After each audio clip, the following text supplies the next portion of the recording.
Hola a todos, soy la doctora Liliana Hernández Marín, especialista en imagen diagnóstica.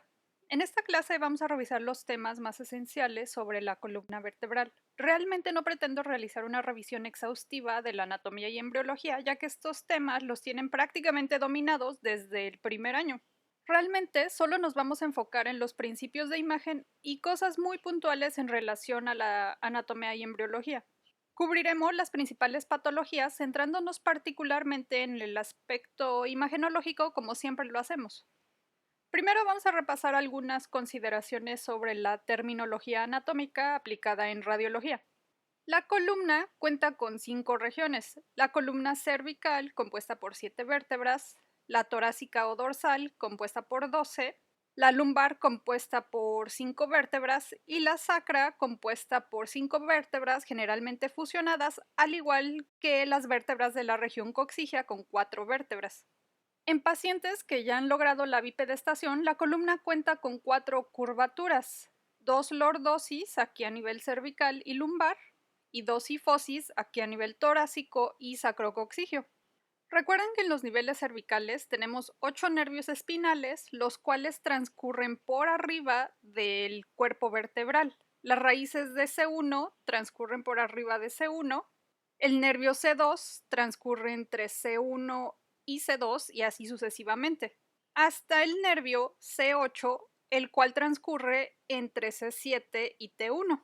A partir de T1, el nervio espinal correspondiente transcurrirá por debajo, o sea, en este espacio T1-T2 transcurre el nervio T1, en T12-L1 transcurre el nervio T12, entre L1 y L2 transcurre el nervio L1 y así sucesivamente. Los movimientos básicos que nos permite realizar la columna son movimientos de flexión lateral hacia derecha e izquierda, extensión cuando nos movemos hacia un plano dorsal y flexión cuando nos movemos hacia un plano ventral. También podemos rotar la columna con sus respectivas limitaciones y hasta cierto grado tenemos cierto grado de movimiento rostro-caudal de arriba para abajo. Nuestros principales métodos de estudio son las radiografías y tomografías, que utilizan radiación ionizante, y la resonancia magnética, que no utiliza radiación ionizante. Recuerden que las radiografías están muy disponibles e inclusive pueden ser portátiles. Esto es de bastante utilidad en pacientes con trauma vertebral, por ejemplo, en donde no podemos movilizar bruscamente al paciente. Generalmente, por estas razones, las radiografías son nuestro primer método de estudio, pero realmente no podemos evaluar tejidos blandos como discos intervertebrales, ligamentos, vasos, médula ósea, músculos y, muy importante, esa estructura que discurre dentro del canal vertebral, la médula espinal, no la podemos ver. La TAC es ligeramente menos disponible, pero eleva tanto costos como dosis de radiación. La ventaja es que es de rápida realización y, como vimos en la clase de física de TAC, no necesitamos movilizar al paciente para hacer la reconstrucción en el plano anatómico que queramos. Si utilizamos una ventana ósea, podemos detectar detalladamente todos los huesos. Por eso la TAC es nuestro método de estudio de elección para determinar la extensión real de las lesiones óseas que observamos en las radiografías, e incluso por su alta sensibilidad nos muestra lesiones que no podemos detectar a veces en radiografías. La resonancia magnética tiene menor disponibilidad y mayor costo, generalmente es más tardada también. Un protocolo rápido de columna tarda más o menos por muy poco 15 minutos. Ya conocemos sus múltiples contraindicaciones básicas. Al igual que con la TAC, podemos realizar múltiples adquisiciones en diversos planos. La utilidad de la resonancia magnética radica en que podemos detectar con la mayor de las sensibilidades posibles todas las lesiones de tejidos blandos. Observen aquí cómo podemos ver óptimamente los discos vertebrales, la médula y las raíces nerviosas de la cauda equina aquí. Así como en el cerebro teníamos compartimientos intraaxial y extraaxial, el análogo de estos compartimientos en la columna son estos tres.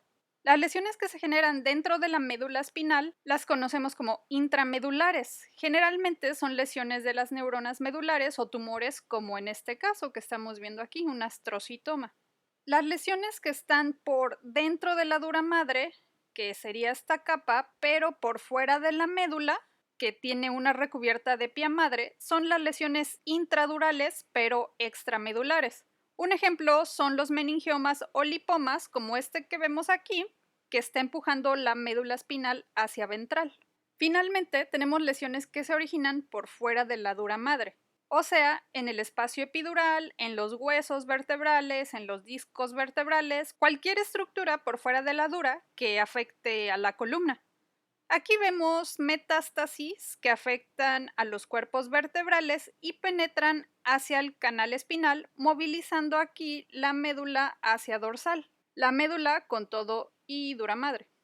Las vértebras se desarrollan a partir de la notocorda que proviene del mesodermo, formando 5 núcleos básicos de crecimiento. Los núcleos más importantes son estos 3. Estos núcleos del arco se desarrollan hasta fusionarse aquí en su porción posterior.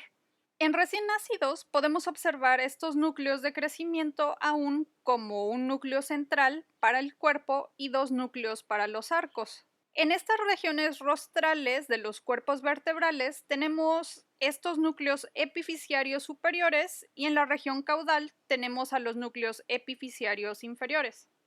El aspecto radiológico de la columna en radiografías depende del desarrollo óseo que tiene el paciente. Es totalmente distinto el aspecto radiológico que va a tener un recién nacido al de un niño o al de un adulto. Vean cómo en los neonatos vemos estas muescas anteriores aquí en los cuerpos muy prominentes que llamamos hendiduras neonatales.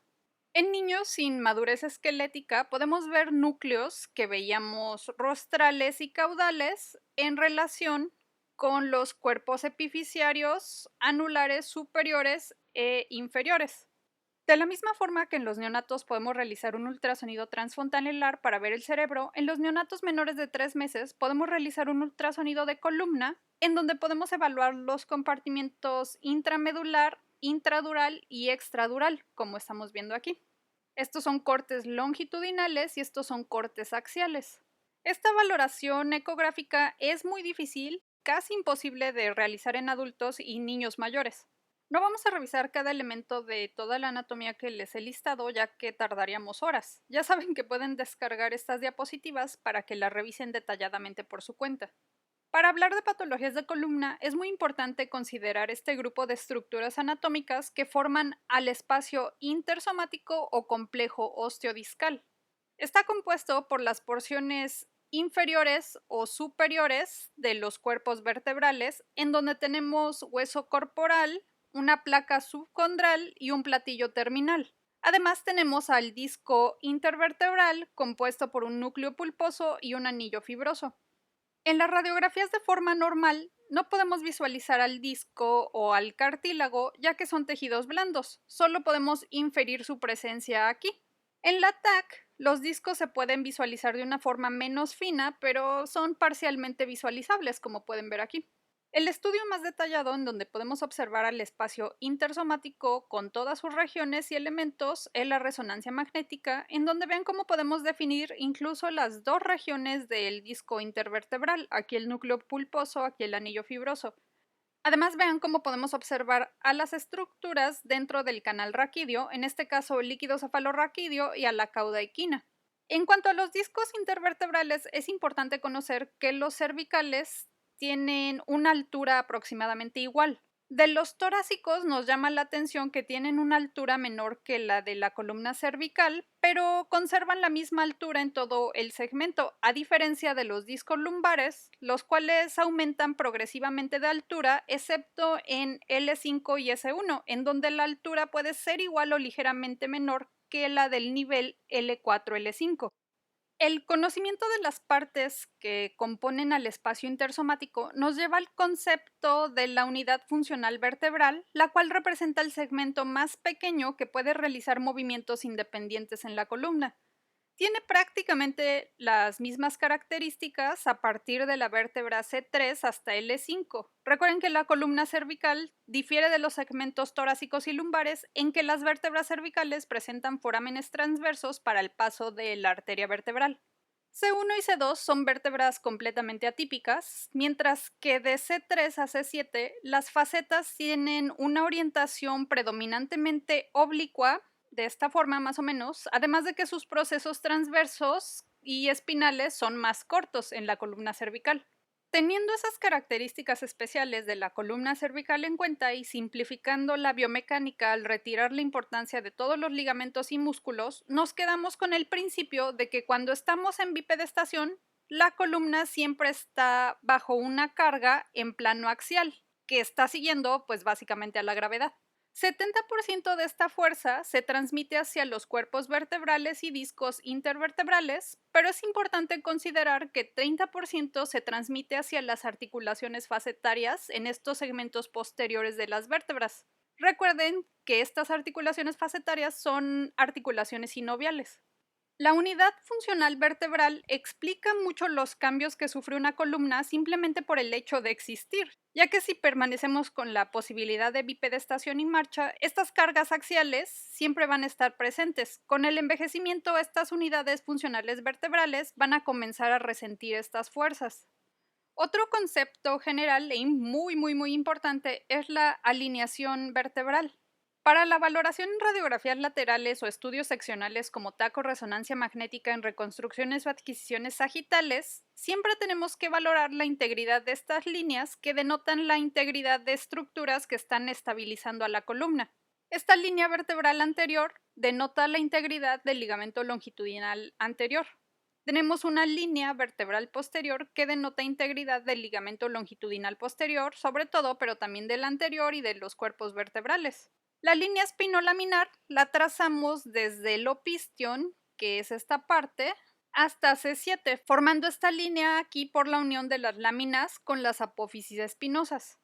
La línea espinosa posterior denota la integridad de todos estos elementos anteriores y de las apófisis espinosas, así como de los ligamentos interespinosos que estarían aquí. Siempre deben trazarse estas líneas en radiografías laterales y tienen que tener esta forma bastante suave. Cuando vemos algún tipo de escalonamiento, eso puede señalar alguna alteración de la columna, principalmente luxaciones o fracturas.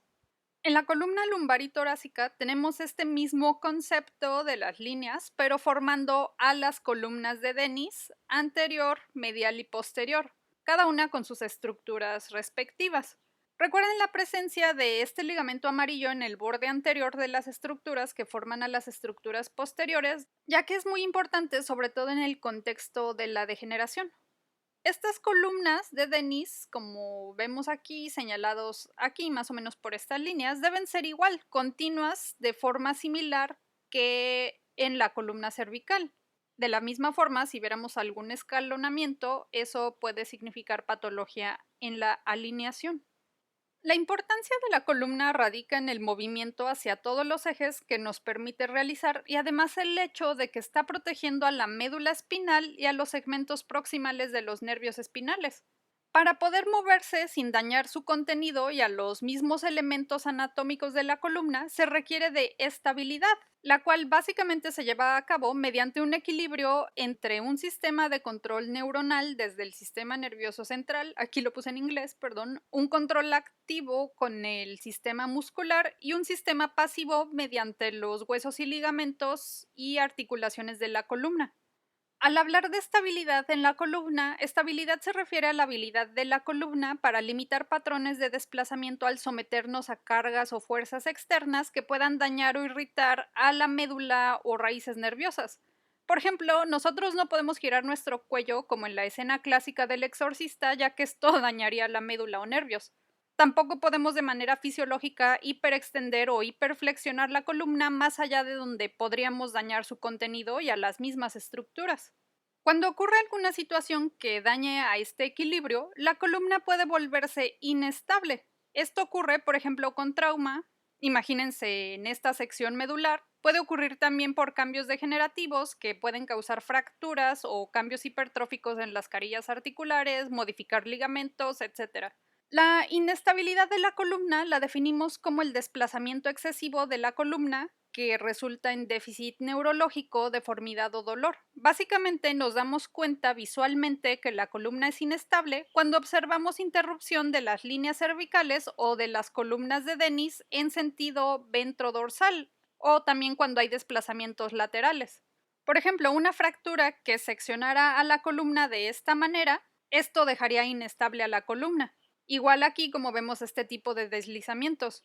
Si se seccionara a la vértebra de esta manera de los dos lados, eso también dejaría inestable a la columna porque el anillo se separaría totalmente. Esto ocurre en procesos degenerativos, créanlo o no, fracturas aquí de esta región. Una fractura que ocurre, por ejemplo, aquí en el proceso transverso o aquí en el proceso espinoso, ¿creen que podría provocar inestabilidad? Pues realmente no. Una fractura que afecte solamente al cuerpo, ¿creen que dejaría inestable la columna? No, pero puede en un futuro propiciar degeneración para el resto del anillo vertebral. Básicamente, las lesiones de columna deben considerar si hay estabilidad o inestabilidad. En esta clase principalmente nos vamos a enfocar a esta inestabilidad pasiva de la columna con huesos y ligamentos, ya que la estabilidad del sistema nervioso central y músculos es tema de neurología realmente. Generalmente, cuando ustedes soliciten radiografías, tomografías o resonancias magnéticas, lo tienen que hacer por región. No pueden pedir una, no sé, tomografía de toda la columna. Bueno, sí pueden, pero no deben. Típicamente, solo las regiones sacras y coxígeas son las que podemos fusionar en un solo estudio. Las proyecciones convencionales son radiografías con posición fisiológica normal en bipedestación con proyecciones anteroposteriores y laterales. Generalmente, cuando queremos valorar neuroforámenes o elementos posteriores al cuerpo vertebral o anteriores al proceso espinoso, podemos solicitar proyecciones oblicuas izquierdas o derechas de acuerdo al lado que queramos visualizar. Las proyecciones dinámicas se refieren a que obtenemos proyecciones AP cuando el paciente realiza un movimiento de lateralización o obtenemos proyecciones laterales cuando el paciente realiza extensión o flexión. Estas nos sirven principalmente para ver si hay movimiento de los elementos vertebrales que interrumpan las líneas que ya revisamos en señal de inestabilidad. Como les dije, no vamos a profundizar tanto en la anatomía que ya conocen, así que vamos a ver solo algunos conceptos. En la columna cervical, recuerden que C1 y C2 son vértebras atípicas que conforman a la articulación atlantoaxoidea.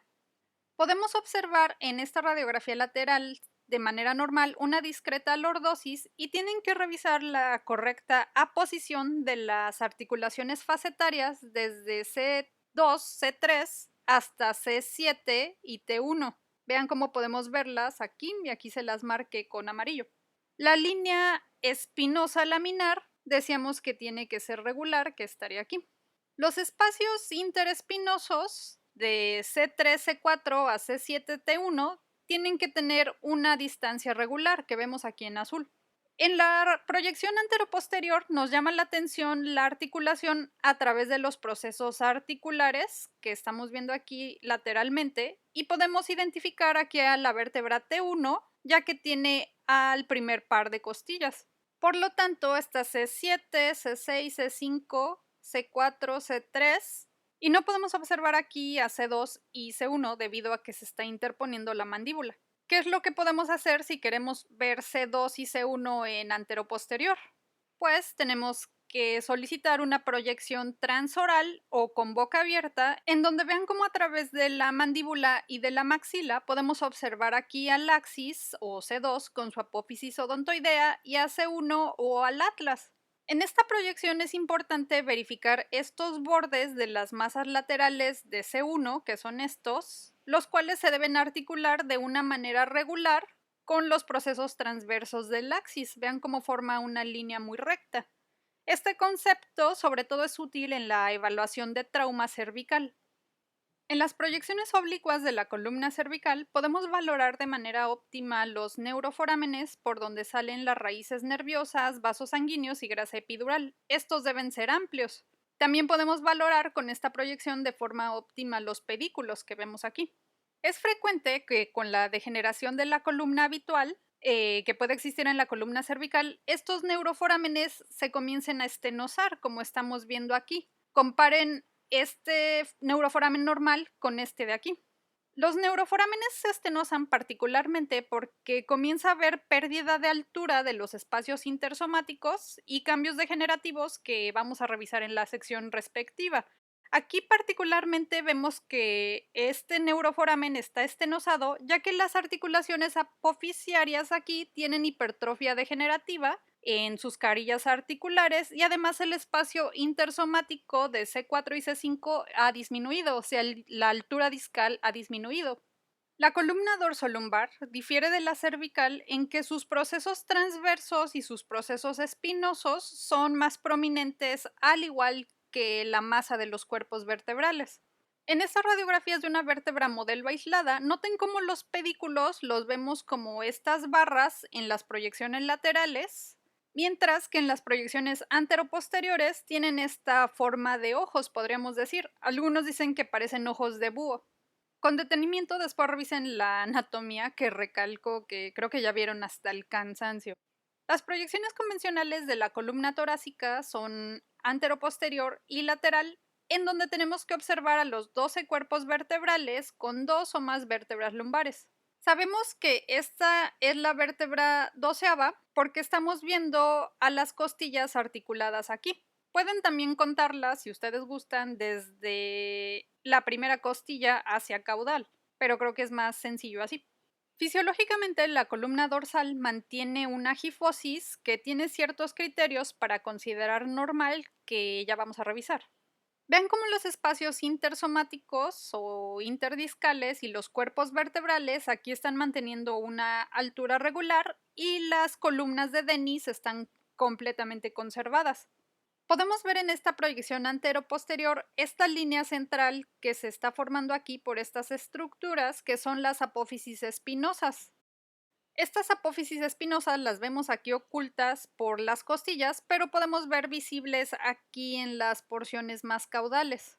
Los pedículos que vemos de esta forma en la radiografía lateral tienen ese aspecto que mencionábamos de ojos aquí en esta proyección anteroposterior. La columna lumbar tiene prácticamente los mismos elementos, pero con mayor volumen. Noten cómo los espacios intersomáticos son más amplios y realmente no podemos observar que se estén conectando entre sí o contactando entre sí estos cuerpos vertebrales. La columna lumbar tiene una curvatura lordótica, la cual la manera más fácil de determinar si es normal o no es con este sistema de cuerda y flecha, o que a veces también lo conocen como la flecha de Deces. Para la cuerda, trazamos una línea desde el borde más rostral y dorsal de L1 hacia el borde más caudal y dorsal de L5. Para la flecha, trazamos una línea perpendicular en donde tengamos el sitio de mayor profundidad, que generalmente es aquí en L3. Esta distancia debe medir en promedio 1 centímetro aproximadamente. Por convención decimos que debe medir de 15 a 19 milímetros, aunque varía mucho el rango de acuerdo al autor. Por convención algunos dicen que mayor de 1 centímetro es normal. Eso sí, si es mayor de 19 milímetros tenemos una hiperlordosis y si es breve o menor de 10 milímetros o 15 milímetros es una lordosis rectificada. O sea, eso quiere decir que la columna la vamos a ver más recta. Considero que el rango de 10 a 19 milímetros es útil para determinar la rectificación o hiperlordosis en todo caso.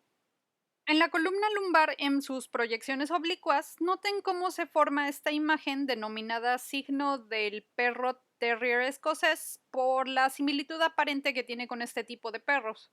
Vamos a trazarlo aquí, lo estaremos viendo aquí más o menos. Este signo nos sirve para determinar la integridad de estos elementos, en donde la oreja del perro es el proceso articular superior, el cual debe ser liso y articular con la patita del perro superior. La patita del perro es el proceso articular inferior, que debe articular de esta forma regular con la oreja del perro que está en un nivel inferior. Aquí el ojo del perro son los pedículos. Los procesos transversos forman aquí al hocico del perro. Esta proyección oblicua es particularmente útil para valorar a la pars interarticularis, también llamado istmo, la cual debe tener este aspecto íntegro que estaría aquí, y podemos ver en dónde se localiza aquí con la letra D. Esta pars puede llegar a fracturarse por trauma o por degeneración común con la edad, generando una línea de fractura que se conoce como el signo de collar, porque quedaría en el cuello del perro. A este tipo de fracturas se le conoce como espondilolisis o lisis y vamos a profundizar un poco más sobre esto en la sección de enfermedad degenerativa. En estas proyecciones pues estaremos viendo aquí a los neuroforámenes. Esta serie de radiografías corresponden a proyecciones dinámicas en flexión y extensión de la columna cervical y lumbar. Estas son radiografías dinámicas laterales que son muy útiles en los casos de pacientes con curvaturas laterales anormales conocidas como escoliosis. Vamos a ver aquí un ejemplo de cómo con las radiografías dinámicas podemos determinar si hay alteración de las columnas y líneas de estabilidad. En esta radiografía en extensión, vean aquí cómo parecería haber una alteración ahí muy discreta de esa línea. Pero ven aquí cómo cuando el paciente adopta una posición en flexión, noten cómo esta línea va a mostrar una franca interrupción, formando aquí una especie de escalón. Esto lo conocemos como listesis. La resonancia magnética es el método más sensible de imagen para el estudio de la columna en cualquier segmento. Recuerden, eso es muy sensible.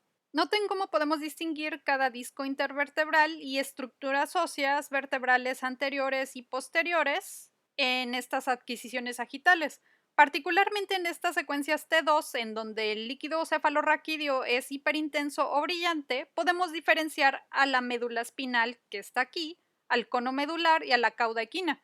Pueden consultar el resto de las estructuras con calma.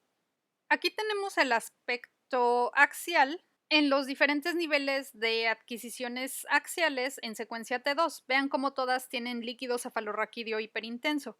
Aquí identificamos a la musculatura del cuello, a las arterias carótidas y a las arterias vertebrales pasando aquí de este lado. En la torácica pues vemos aquí a los pulmones y a la aorta. Aquí en esta adquisición lumbar vemos a los músculos paraespinales de gran volumen y a los músculos psoas. Vean cómo podemos visualizar aquí a la médula espinal con todo y sustancia gris y blanca que forma, particularmente en este nivel cervical, la forma clásica de H. Esta H es un poco más difícil de visualizar tanto en niveles torácicos como lumbares. Aquí en niveles lumbares lo que estamos viendo hacia dorsal son las raíces aquí de la cauda equina.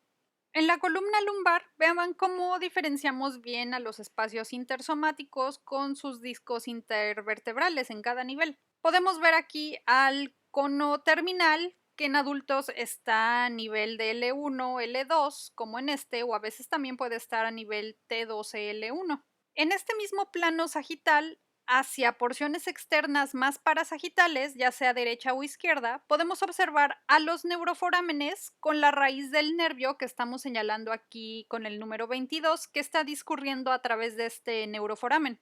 En las adquisiciones coronales, observen cómo podemos ver las raíces nerviosas que están discurriendo aquí a través de cada neuroforamen. El neuroforamen aquí lo vemos formado por los pedículos vertebrales. Observen aquí la distribución de la cauda equina y la posición del cono medular. Ven aquí en sagital cómo esta línea vertebral de la columna posterior tiene un trayecto completamente lineal y no vemos que ninguno de los discos o alguna otra estructura se esté proyectando hacia adentro del canal espinal. Cuando hay algún disco, por ejemplo, que se proyecta hacia adentro del canal espinal, esto es a lo que conocemos como hernia discal. Estas pueden aparecer a cualquier nivel en donde haya discos. Por ejemplo, puede ocurrir aquí a nivel lumbar, torácico o cervical. De forma normal, no debe existir proyección de estos discos o de los cuerpos vertebrales hacia el canal espinal, como dijimos. Este es el protocolo más básico para el estudio de la columna lumbar en resonancia magnética. En esta secuencia T1, observen cómo el líquido cefalorraquídeo es hipointenso, como se ve aquí. Vean cómo aquí los cuerpos vertebrales son más hiperintensos, o sea, más brillantes que los discos. En la secuencia T2, el líquido cefalorraquídeo es hiperintenso. En esta secuencia STEER, observen cómo es básicamente como una T2, porque estamos viendo aquí el líquido cefalorraquídeo hiperintenso, pero ¿qué más le ven de diferente? Vean como en T2 vemos la grasa, por ejemplo aquí este tejido celular subcutáneo en la espalda hiperintenso. Lo que hacemos en esta secuencia STEER es convertir esta grasa hiperintensa en hipointensa.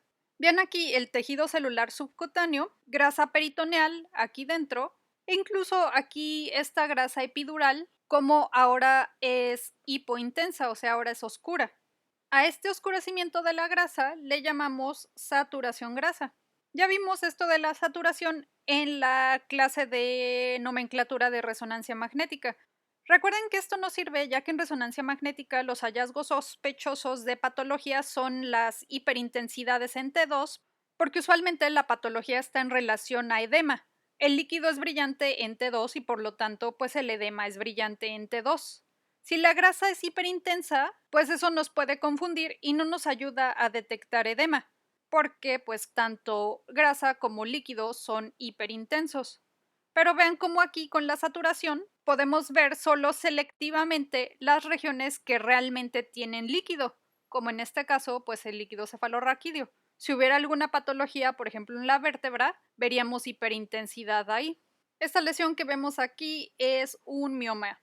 Vamos a ver aquí el aspecto de la coronal en T2 y usualmente a través de cada nivel del espacio intersomático hacemos de 2 a 5 cortes para formar estas imágenes axiales que en T2 pues tienen líquido cefalorraquídeo hiperintenso y en T1 tienen líquido cefalorraquídeo hipointenso. Entonces decíamos que el cono terminal lo podemos encontrar a nivel T12 o L1 o L1-L2. En este caso está a nivel T12-L1. El borde del saco dural, ¿a qué nivel termina? Pues puede ser aquí a nivel de S2 o S3. Aquí lo estamos viendo a nivel de S2. Observen aquí estas adquisiciones axiales. ¿Cómo podemos observar este pequeño cono terminal y las raíces nerviosas de la cauda equina a cada nivel descansando hacia dorsal, ya que el paciente está acostado y su espalda estaría aquí? Vean cómo en estos neuroforámenes axiales podemos identificar inclusive al ganglio espinal ahí en el neuroforamen. Estas son imágenes de un estudio esencialmente normal. Cada nivel que vemos aquí pasa a través de estos niveles que señalamos aquí con verde. En tomografía ya mencionamos que es un poco más complicado observar al complejo osteodiscal y al canal espinal con su contenido, mas no es imposible. Bueno, prácticamente sí es imposible observar la médula en tomografía, pero no a los discos. Estos son parcialmente visibles, como pueden ver aquí. En caso de que solo tuvieran acceso a un tomógrafo y no a un resonador, pues la tomografía es relativamente útil. Podemos utilizar en la tomografía ventanas ajustadas para hueso y tejidos blandos o inclusive hay una ventana para columna predeterminada como esta. He notado mucho que esta muesca que vemos aquí generalmente les puede causar duda. Este es el agujero basivertebral por donde entran las estructuras vasculares dentro del cuerpo vertebral y tiene este aspecto de muesca en el borde dorsal del cuerpo vertebral. Observen cómo en cortes parasagitales podemos ver a los neuroforámenes con su nervio espinal respectivo.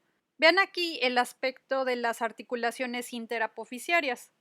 Un neuroforamen, como pueden ver, está formado por los pedículos superiores e inferiores, por el espacio intersomático, por una sección de la pars interarticularis y por la articulación interapofisiaria o articulaciones apofisiarias. Cualquier cambio a estos elementos puede generar alteraciones de los neuroforámenes. Recuerden todos estos elementos.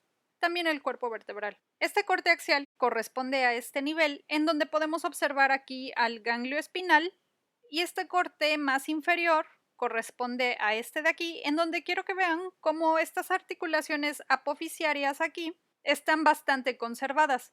Inclusive podemos ver aquí a la articulación sinovial de cada articulación apofisiaria. Siempre deben de tener este aspecto como muy regular, muy pequeño, ya que cuando hay degeneración podemos llegar a ver articulaciones apofisiarias muy hipertróficas.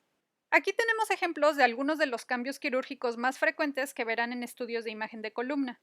Pueden llegar a encontrar estos pacientes en donde se retira la lámina para liberar un poco aquí al canal espinal. No son poco comunes estos aparatos de estabilización lumbares que principalmente constan de tornillos pediculares y barras posteriores de fusión, y este es su aspecto en proyecciones anteroposteriores y laterales.